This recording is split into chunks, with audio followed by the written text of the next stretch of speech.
është ditë festive, ditë shumë e madhe që na e kurorëzojmë me një angazhim të madh që e krytëm brenda një muaji henor, me plot angazhim dhe aktivitet, përveç se ne u abstenum nga pija dhe ushqimi dhe e krytëm këtë obligim të cilin Zoti neve na ngarkoi, por edhe na privilegjoi, për të njëjtën kohë ishte një shkollë e stërvitjes të madhe, e anës shpirtërore, emocionale.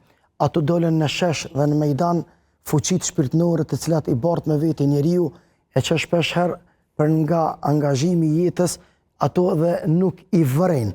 Edhe pikërisht ne u solidarizum, u takum ma shumë me farfisin ton, nejto ma shumë me familje tona, u knaqëm me adhurimet në për shtëpit e Zotit tonë, në për xhamit e tona, edhe u pastrum shpirtërisht, emocionalisht, edhe menderisht. Sepse te din se njeriu është i ndërtuar prej 3 komponenteve. Ana mentale, shpirtërore dhe materiale. Ana materiale i ka kërkesat e veta, por edhe shpirti i ka kërkesat e veta.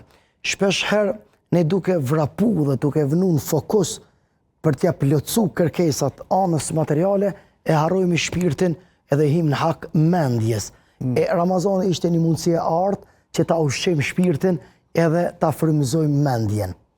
Edhe këtë arritu me sukses.